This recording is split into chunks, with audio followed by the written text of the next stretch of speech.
Olá, tá?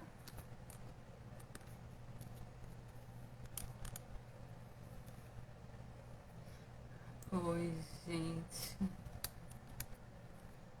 Aqui. Olá.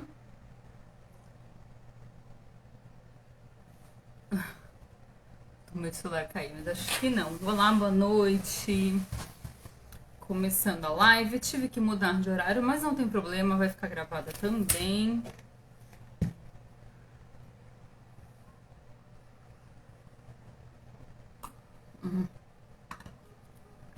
Uh, Boa noite. Esse mês de março, eu acho que é muito importante a gente marcar, né, de alguma forma, esse mês, né? Falar de algum assunto especial pra gente. E eu decidi falar então sobre as deusas, que é um assunto que faz tempo que eu não falo aqui no perfil e que é muito interessante e que pra mim, a meu ver, é muito empoderador também, né? Eu acho que realmente o mês de março é um mês de luta, né? É um mês de consciência, é pra gente ter consciência. A gente ter passar um creme na minha mão.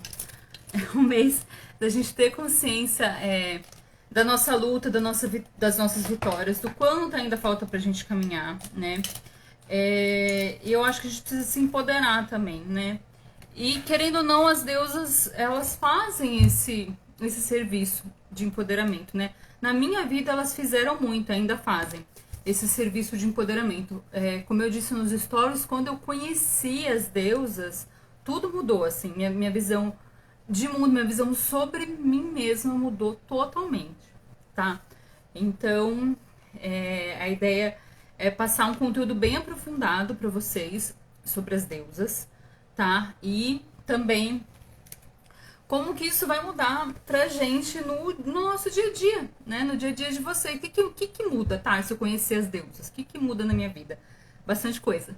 Bastante coisa. Agradeço demais se vocês também compartilharem a live, compartilharem depois da gravação, comentarem agora, participem, tirem suas dúvidas.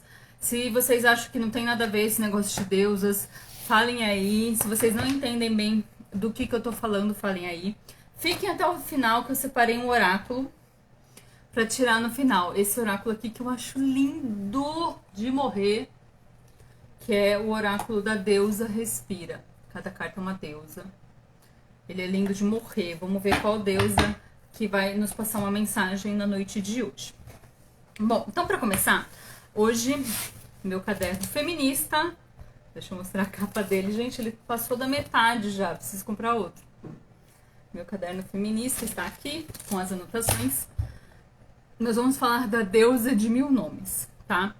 Vou trazer bastante informações para vocês. Fiquem aí que vocês vão entender o que eu tô falando, vai fazer sentido, tá bom? Então, essa deusa de mil nomes também tem a nomenclatura deusa de 10 mil nomes, tá? Se vocês procurarem no Google, aparece. E quem é ela? Na verdade, ela é todas as deusas, né? E por que que a gente fala assim?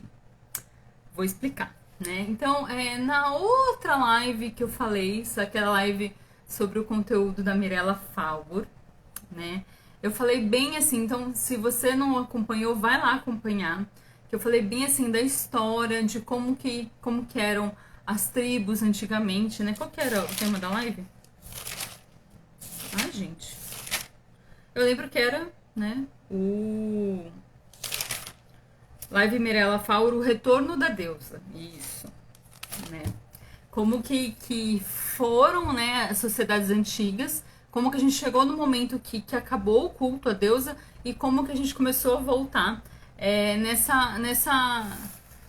esse renascimento da deusa, né? No mundo moderno, né? Que não é, a ideia não é ser como antigamente também, tá? Então, né, naquela live eu já falei que tinha essa arqueologia lá nos anos 1900 começou a descobrir estatuetas que a princípio né, dos povos bem antigos, né? Então assim, vocês imaginam os povos muito antigos do período paleolítico que não tinham nenhum desenvolvimento de escrita, mal tinham desenvolvimento de desenho, enfim, né? Não tinham esse tipo de registro, né? Então a gente entende a vida deles pelos objetos que eles deixaram, né? E aí encontraram, então, estatuetas, né? Que a princípio acharam que eram bonecas, né? Que eram objetos assim, que eram brinquedos, mas com estudo mais aprofundado, entendeu-se que eram, como é que se diz? Eram objetos sagrados, assim, né? Eram estatuetas de devoção, né? Esses povos tinham uma devoção à deusa mulher, né? Por quê? Porque até então, gente, não tinha, né, a menor ideia de que o homem participava no processo de reprodução. Então, era mágico ver uma mulher nascer outra pessoa dentro de uma pessoa. E só a mulher conseguia fazer isso, né? Essa mulher que conseguia dar vida, ela era considerada muito sagrada. Essas estatuetas encontradas, elas tinham os seios muito protuberantes, né? A vulva muito protuberante, a barriga muito protuberante, né? E essa era a ideia, assim, né? Era a ideia de cultuar essa fertilidade, né? Essa vida que saía dentro dessa vida, que era o corpo da mulher, tá? Tô olhando as minhas anotações, gente. Peraí. Beleza. Então, assim, o nascimento, a maternidade, a sexualidade femininas eram considerados sagrados, tá? As mulheres, então, eram sacerdotisas, né? Elas eram interlocutoras, isso a gente vê até nos filmes antigos, ainda, filmes de época, assim, né? Não filmes antigos. Ainda tem essa coisa das sacerdotisas de Delfos, né? Essas sacerdotisas da Grécia. Tem alguma coisa em livros também, em contos, né, em filmes, em histórias celtas também, dessa coisa. Celtas, vikings também, dessa coisa da mulher ser intermediária dos deuses, né? Então as mulheres aí nesse período eram intermediárias da deusa, né? Dessa coisa que dava vida pra gente, né? E ela não só era intermediária, como ela é representante, entende? Então, assim, olha, essa entidade, né, eles entendiam assim, nossa, essa entidade maravilhosa que nos dá essa vida maravilhosa, né, tem uma representante aqui na Terra, são todas essas mulheres, né, essas mulheres são representantes da deusa. Onde a gente perdeu isso, gente? Segura essa informação, tá? Não tinha, então, como não se tinha a ideia do homem dentro da reprodução, até então a deusa tinha criado tudo. Então a deusa criou tudo.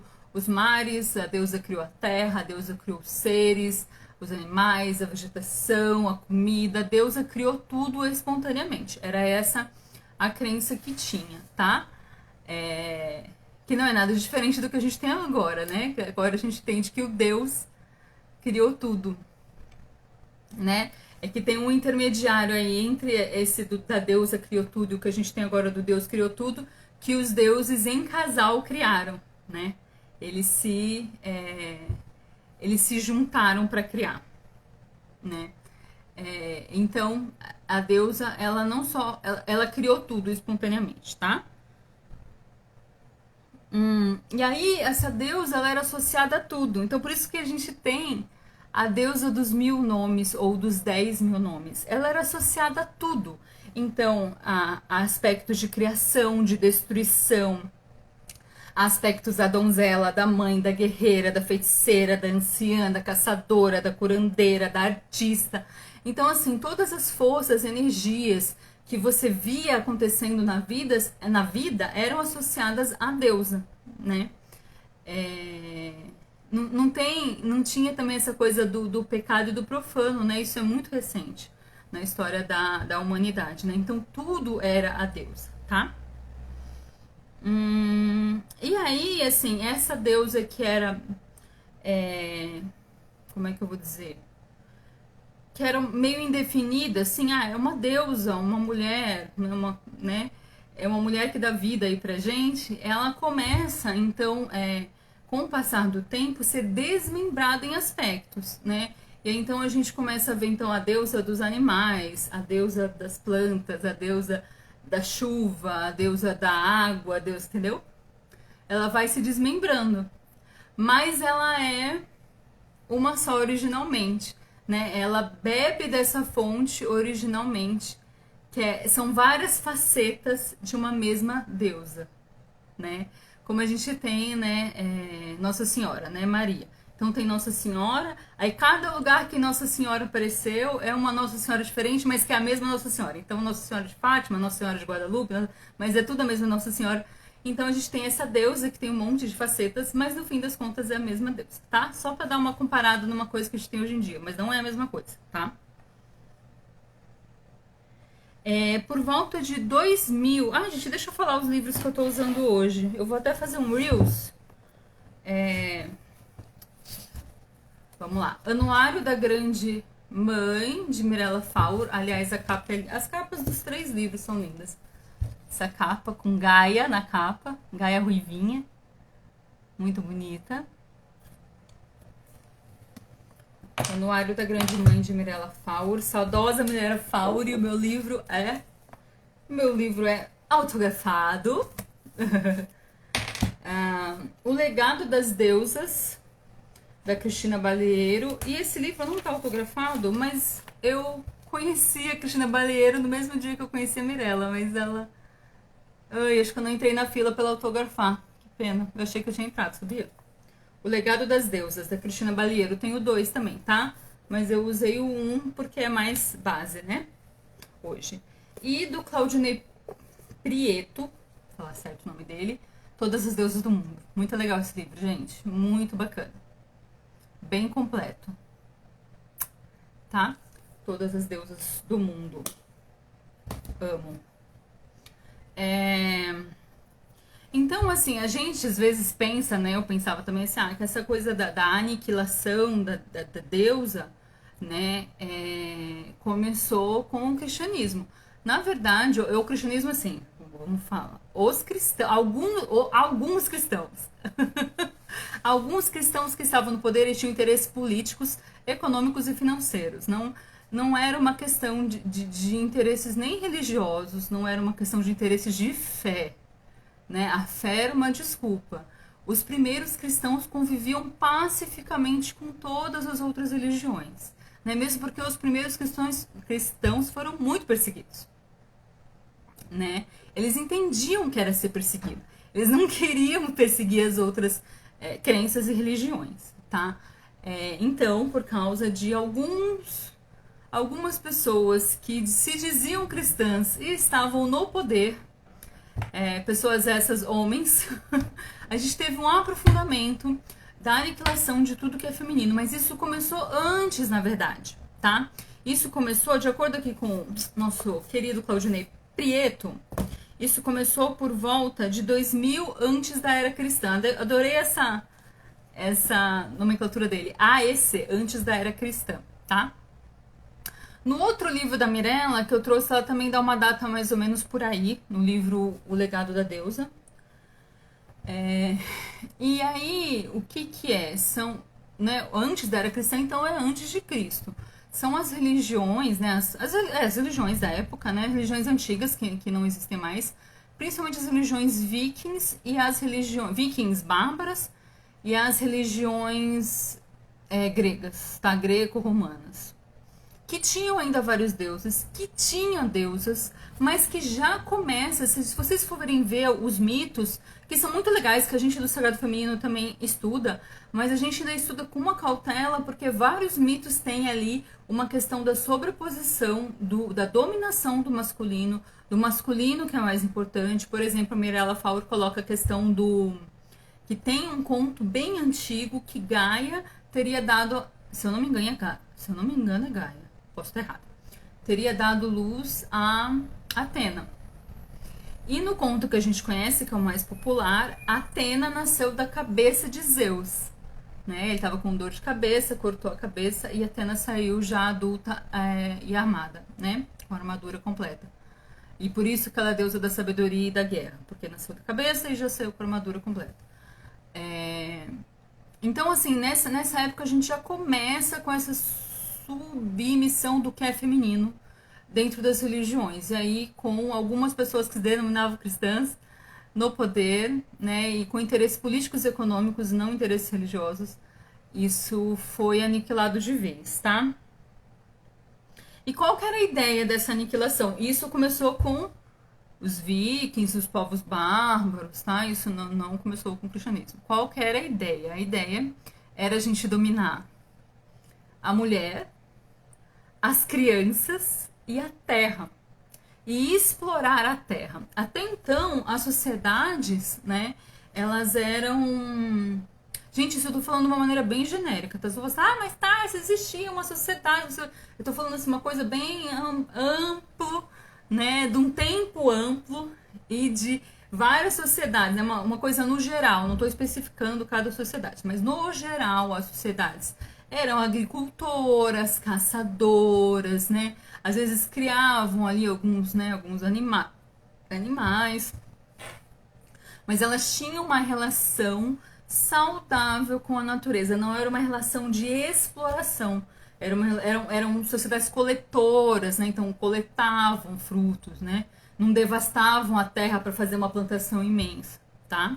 E aí você tinha então uma relação saudável, uma troca saudável com a terra e uma relação saudável, uma troca saudável entre homem e mulher, entre adultos, né?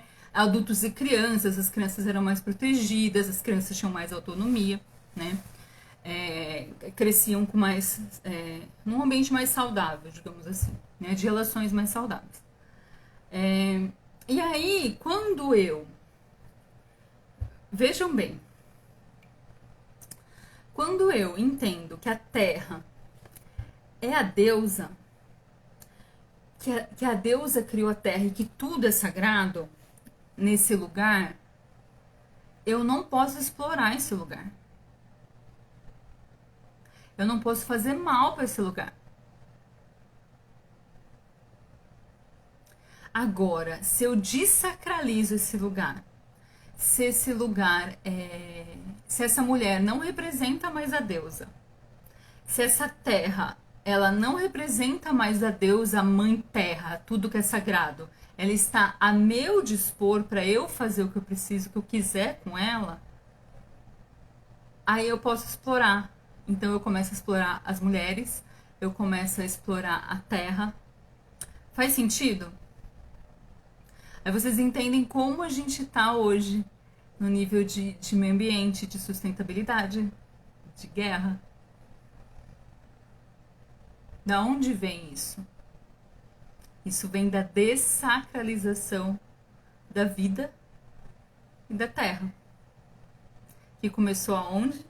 Quando a gente tirou a deusa, né? A deusa que eu digo assim, tirou o feminino do sagrado. Tudo que era feminino passou a ser inferior, profano, burro.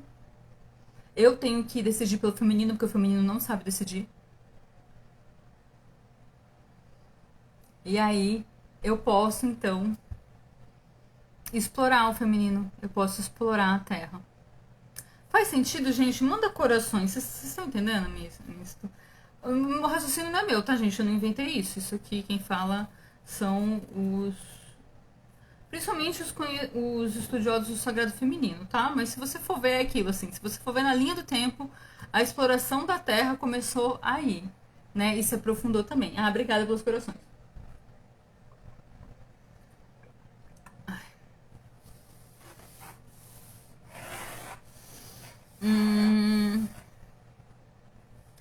E olha só que interessante. Eu vou falar então que quando a gente começou a fazer isso, a mulher também passou a ser culpada por todos os males do mundo, né? Então, mas você sabe, né? Aquela história, porque a mulher tentou, a mulher não sei o quê, né? Sempre assim, essa mulher, ela que é culpada de eu ter feito uma coisa errada, né? Ela que é culpada, não é responsabilizada, é culpada. E masculino e feminino, eles eram complementares, né? Até então a ideia e as relações do masculino e feminino eram complementares. E aí elas passam a ser opostas e antagônicas. né? E dizem, né, que o feminismo que é contra os homens, o feminismo que colocou os homens nesse lugar, as mulheres estão contra os homens, e não é verdade, né? As feministas, a gente é contra o patriarcado, a gente não é contra os homens, né? E os homens não são nossos opostos, né? Nós nos complementamos, nós não somos antagônicos. Não é que onde tem um feminino, o masculino se anula, nem onde tem um masculino, o feminino se anula. É que a gente vive numa sociedade que é patriarcal há tanto tempo, onde o masculino tóxico, o masculino patriarcal, né? O patriarcado está dominando de um jeito o feminino, inferiorizando, não está dando espaço nenhum para o feminino se expressar, né? Em nenhum âmbito, a gente não se expressa no âmbito da ciência, a gente não se para a gente conseguir se expressar em qualquer âmbito, a gente tem que se expressar de um modo muito masculino, né? Então a gente não se expressa na ciência, a gente não se expressa na vida pública, a gente não se expressa nas artes como a gente queria, como a gente deveria, como a gente merecia, a gente não se expressa nem na nossa religiosidade, né? Percebem? Deu pra entender meu raciocínio, gente?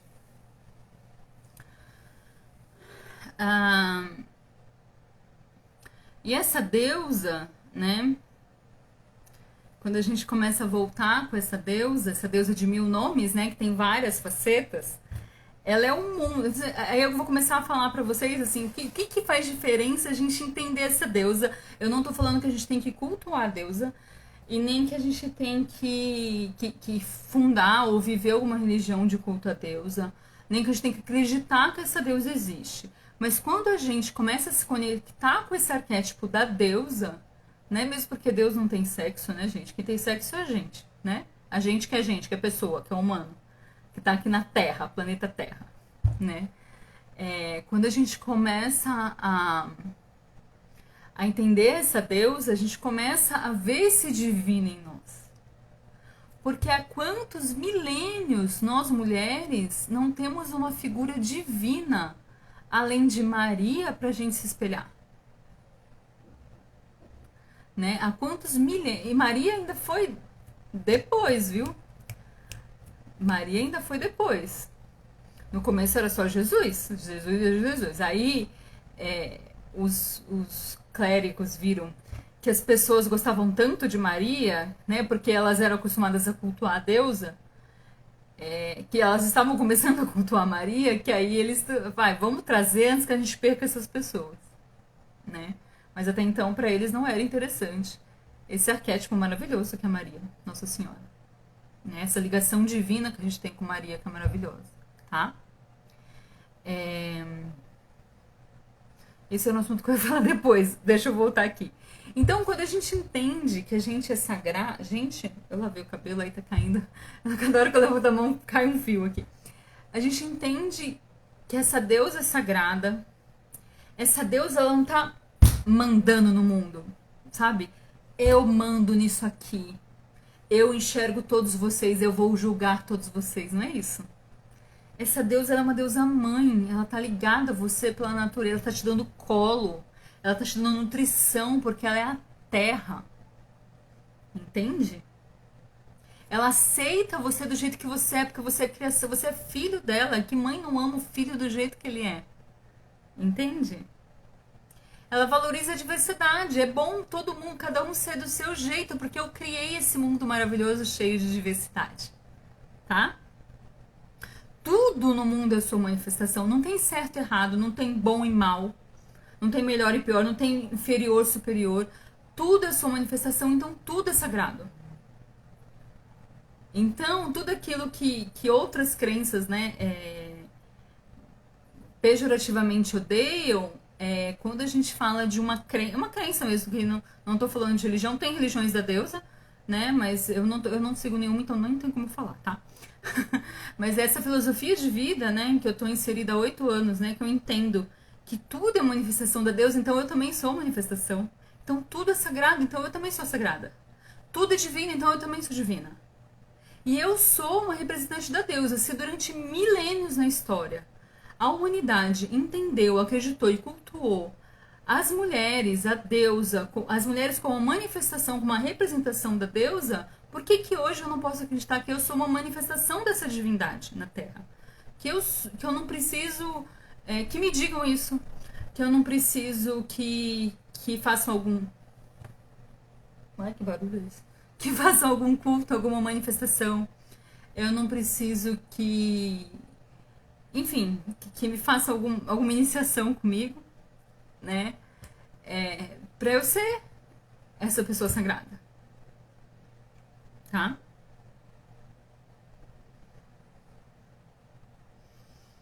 Tá. Faz sentido, gente? É isso.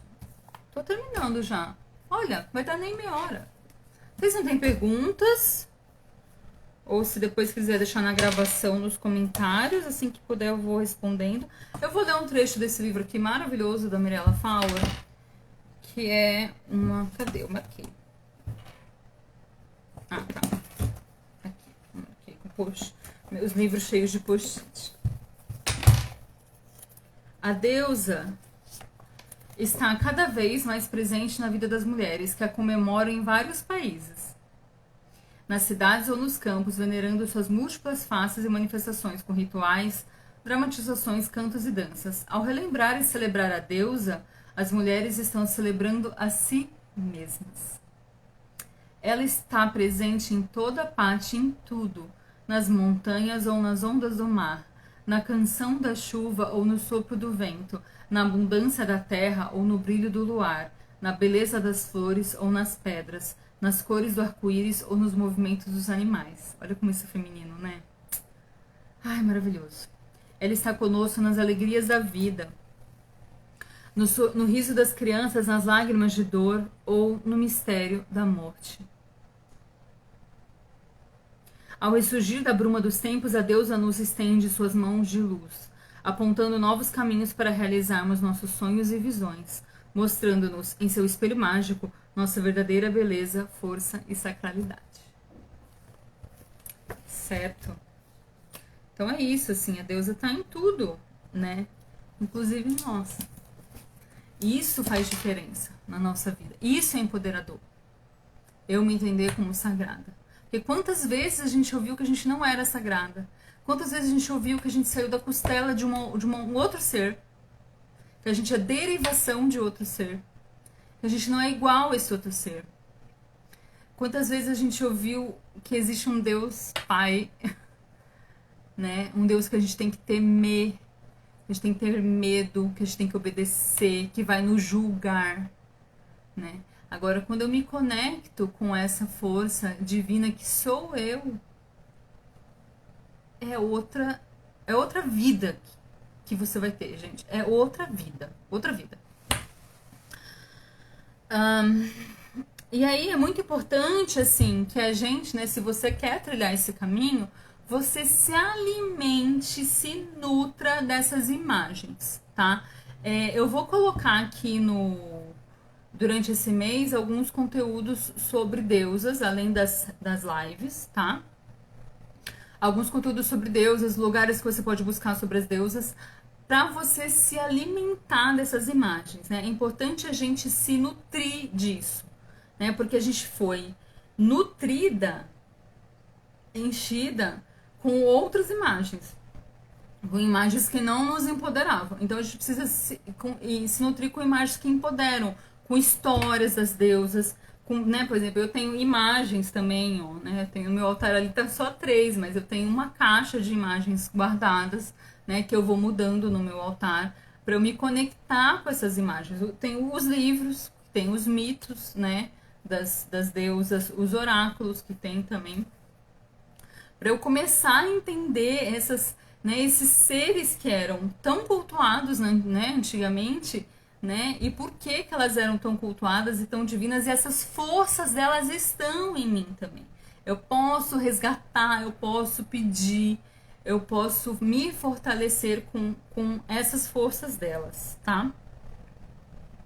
Símbolos também, né? Sempre se nutrir de símbolos, usar símbolos, né? Hoje eu tô meio bruxinha, por exemplo, mas eu sempre procuro comprar, assim, quando eu posso, um acessório, uma roupa, né, que me lembre dessa, né, com símbolos dos divinos, né, eu tenho uma tatuagem aqui de Ísis, né, para eu sempre estar lembrando desses símbolos das deusas, né, eu sempre olhar e me lembrar que eu sou divina, que eu sou maravilhosa, que essa força habita em mim, tá? Para me conectar com isso. Para trazer a deusa para minha psique, para ela sempre estar presente na minha psique. E aí eu acesso todas as possibilidades de ser mulher. Essa é a deusa dos 10 mil nomes. É a deusa que nos dá todas as possibilidades de ser mulher. Né? A gente foi alimentada com uma possibilidade de ser mulher, que é Maria, que é o arquétipo da deusa mãe, do amor incondicional, maternal, todo suave, poderoso e, como é que fala? Misericordioso, né? E a gente então precisa se alimentar, se nutrir de outros arquétipos, né? Maria é só uma faceta da deusa, tá? Nós aqui no Brasil temos também, mesmo se você não for devoto, a gente tem a gente é bastante alimentado com a imagem de Iemanjá, né? Eu acho. Né? A gente conhece bastante, a gente já ouviu falar, né? A gente vai no Ano Novo, joga rosa. Eu já joguei rosas para Iemanjá no mar, né? Então, mas Iemanjá também é o arquétipo mãe, tá? É uma faceta um pouco diferente da de Maria, mas também é o arquétipo mãe. Então a gente se nutriu muito desse arquétipo mãe, mas a gente não se nutriu dos outros. Por isso mesmo que eu vou trazer outros arquétipos aqui, tá? E se você quiser uma coisa mais aprofundada, porque assim, eu vou trazer aqui arquétipos e aí eu vou citar deusas que tem, né, cujos mitos espelham aquele arquétipo, tá? Para você também se nutrir desse arquétipo. Agora, se você quiser uma coisa mais aprofundada, eu lancei ontem um curso, que é uma jornada, na verdade, das deusas. Então, ele tem várias aulas, essas aulas são áudios, você pode pôr para ouvir no carro, né? Pode pôr para ouvir os áudios, tá? As meditações não.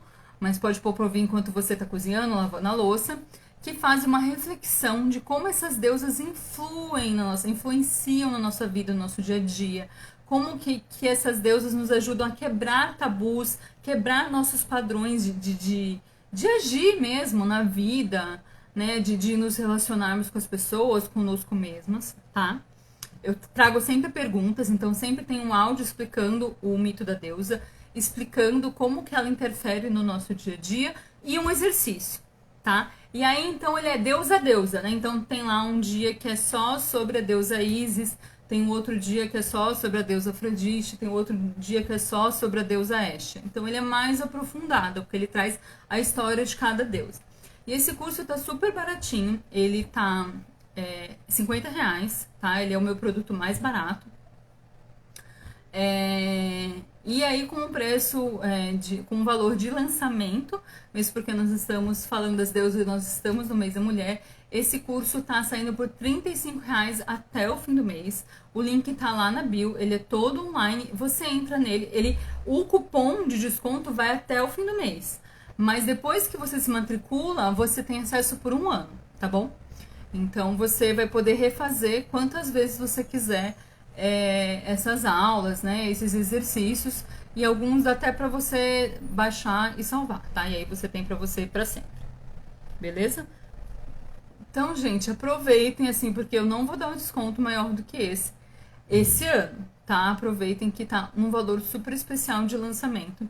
Pra você, assim, as mulheres que já fizeram, assim, né, falaram assim, foi maravilhoso, assim, o quanto mudou e influenciou a vida delas, assim, quanto mudou a perspectiva delas da vida, assim, quanto isso mexe muito, gente. Conhecer os mitos das deusas mexe muito com a gente, porque é uma coisa que tá muito adormecida ancestralmente em nós, né?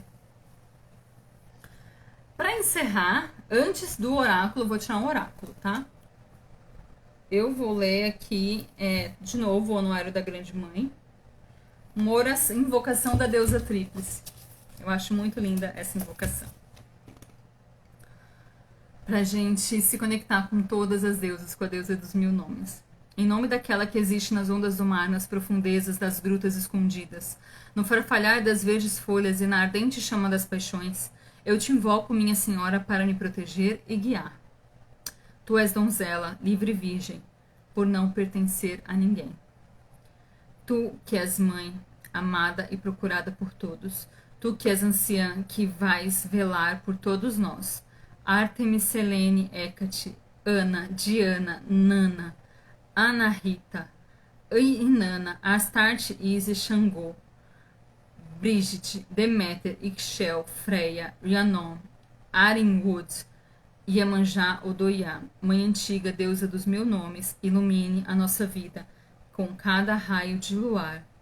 E com o longínquo brilho estelar, guia-nos com amor maternal nessa nova jornada de volta para ti, ó grande mãe.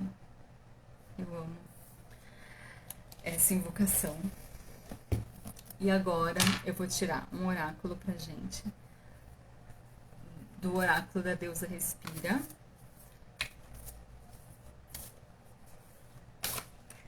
Depois eu coloco a carta no Stories, tá bom?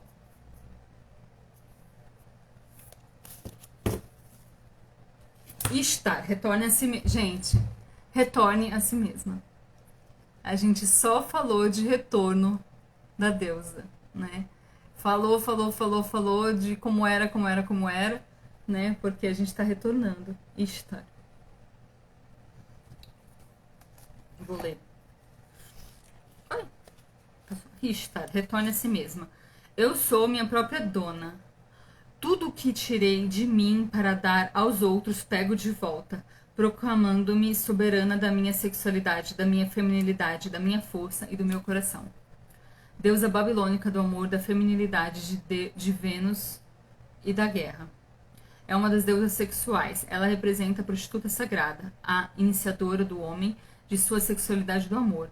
Ishtar vivia através da paixão sem repressão, com toda a força e com todo o poder de sua sexualidade à flor da pele.